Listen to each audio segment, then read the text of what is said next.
Hello, everyone, and welcome to The Labyrinth, a podcast produced by Virtual Executive Director. My name is Becky Brett, and I'm your host. I'm an intuitive executive coach for artists, content creators, and entrepreneurs. This week's podcast is a special full moon releasing episode. Now, for those of you who don't know, I use oracle cards as part of my personal daily practice and also in coaching for clients who are into that sort of thing. So I was up late last night recording this on Halloween in the middle of the night of the full moon, and I pulled some cards to get inspiration and insight into what might be most helpful for us to release and make way for what will better serve our community.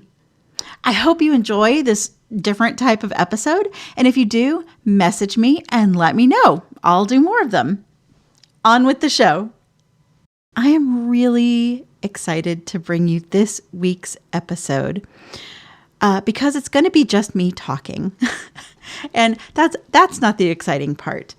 The exciting part for me is that we're going to talk about releasing on an epic cosmic scale. But before I dive into that, I want to remind you that if you are looking for an executive coach, feel free to reach out to me via my application, which is in the show notes. So just fill out the application, and if I think we'll be a good fit, I will contact you to schedule a quick call. Now, most of the people who are successful with me, who work with me as their coach, they approach me when they are on the verge of either launching something new in their business or they're going through a major life change. In fact, kind of lately, my expertise has been in the dissolving of relationships that no longer serve you. But it doesn't have to be that. It could be anything, any major life change that you're facing right now. And what I do is I work within the mantra of the labyrinth, which, as you probably know by now, is release, receive, return. And we work together one-on-one to release the habits, thought patterns, and relationships that no longer serve you. We work together to help you receive new behaviors, beliefs, and supportive relationships. And then the return is an integration into your daily life of these new skills, new thought patterns. And we do this by setting and holding boundaries, practicing new behaviors, and I support you through the inevitable setbacks because, as we all know, massive transformation is not a straight upward trajectory. So if you're interested, fill in the application and I will get in touch with you. And don't worry, it's really not a high pressure sales situation. It's more like me interviewing you. All right. So as I am recording this, literally it is the middle of the night on Saturday, October 31st. And I just realized I need to be sure to set my clocks back an hour before I go to sleep. Because it's that kind of a crazy weekend, right? It is Halloween. It is the full moon. It is a blue moon, which means this is the second full moon in a calendar month. It is a micro moon, meaning the moon is at its farthest point in its orbit from the Earth. But what that can also mean, if you're into this kind of thing, is that its emotional pull on us is actually stronger than ever. And you may be feeling that. You may be especially feeling that if you live in the United States as we approach Election Day. So there's a lot, there's a lot to be released right now. The full moon is a great time of releasing. It's a time of culmination. It's a time of sort of wrapping things up, of the seeds that you planted a couple of weeks ago with the new moon. Now is when they start to come to fruition, when we start to see the results of our work. And it's a time to really think about, what are you clinging to? I'm going to talk about 5 or 6 things that I think we could all use a little releasing work around.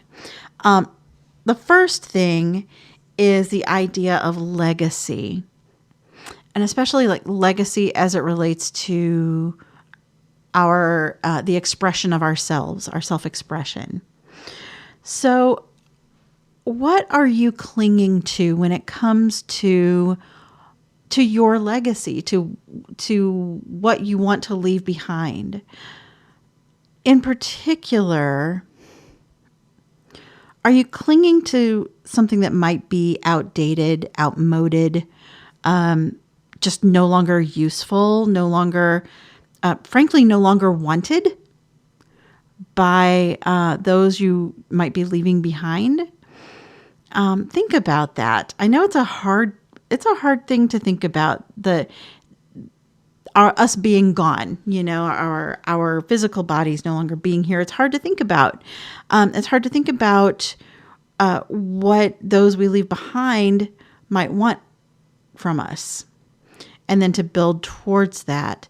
And I think that sometimes we cling so tightly to what we think our legacy should be that we don't recognize what it could be, or what might be more supportive to the world that we're leaving behind.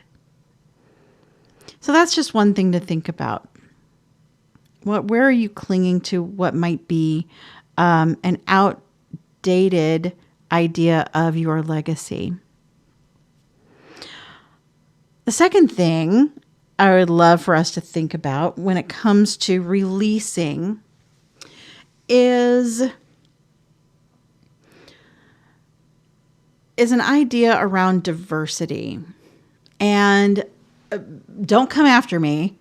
I'm not saying we eliminate diversity. I am saying, what if we release our stereotypical approach to diversity and instead embrace other types of diversity, maybe a diverse definition of diversity? I think when we think about diversity, the first thing that comes to mind is racial diversity. There are other kinds of diversity out there that will be helpful and supportive to us. Things like a diversity of personality types, of ways of thinking, of ways of approaching a problem, diversity, socioeconomic diversity, generational diversity, certainly gender diversity. For example, my organization, Virginia Highlands Festival, has a lot of women on the board, and we are always looking for savvy, creative men to bring on the board to balance out all that feminine energy. So think about maybe the ways that you approach diversity right now. Are they really serving you or your organization? And maybe, just maybe, update your thinking around that. The third thing I would love to talk about releasing is how we cling to our honor. And I think that's causing a lot of problems in our world today. That we cling to this strange sense of honor when it might be more beneficial to cling to an idea of acceptance, tolerance, curiosity, even, instead of honor. Is clinging to your sense of honor really supporting you?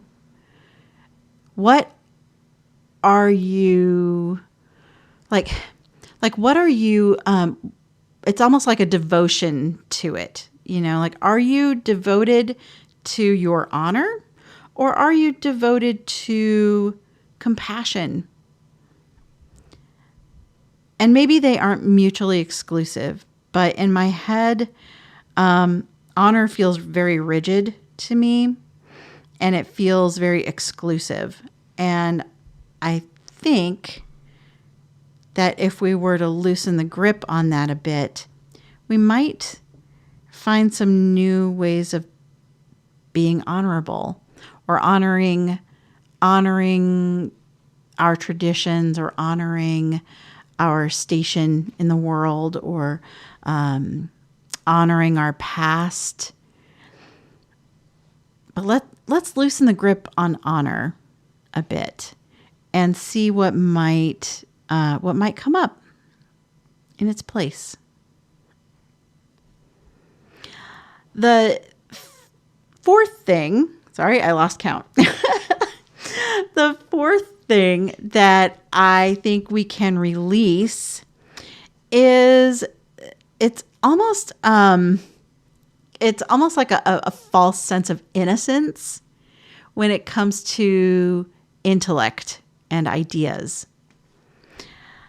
There is a lot floating around the internet that is just frankly not true. And if you listen to my pro-truth episode, let's define truth as what can be objectively verified. And some people may post things or repeat things, and when it is shown to be false or not true or whatever, they may claim innocence. Like, oh, I just didn't know. I call bullshit on that right now. Y'all know better. We're all grown-ups here and can Google things. And Snopes is real. It's a real way of checking facts.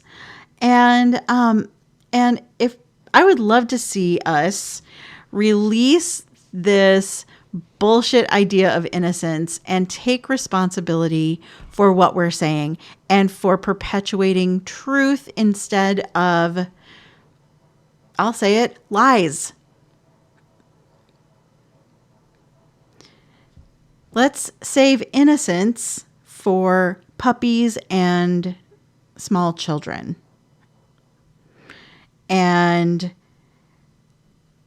not confuse innocence with ignorance, and willful ignorance at that, especially right now. So release your hiding place behind innocence, and take responsibility for yourself and what you're posting and what you're letting into your consciousness and your brain and your orbit. The fifth thing that I would encourage us to release right now at this time of the full moon, and maybe the next full moon too, depending on when you're listening to this, or whenever the hell you want to release some garbage. One of my clients calls it taking out the trash. Whenever you want to take out the trash, here's one for you. Hesitation when it comes to taking action. This is a huge one for me, because look, here's the deal. Here's the real truth. There are very few times in our lives when taking action is a terminal event. A lot of times when we're faced with that moment when we need to take action or not, we look to our faith to guide us, and there's no help there. And we look to our peers to guide us, and they may not be helpful either. And we look to examples from the past. We look to our leaders, and frankly, we would all be better served if we just made our decision and went for it. So I would like to encourage you to release hesitation. Release that analysis paralysis that keeps you stuck where you are. Because really, there are no wrong turns on a labyrinth, right? There's just the movement forward. And so by hesitating, you're not making a wrong decision. You are, by hesitating, actually, that is a decision in itself. So what if you actually took action and made progress towards something? Or, you could take action and it sucks, in which case you've learned something. And how bad can that be? Really? Like, really? So these are 5 things that I think we would be well served to release in their sort of various ways. You may agree with me, you may not. I'd love to hear what you think of these, because I know they seem sort of random, but they've been on my mind. So,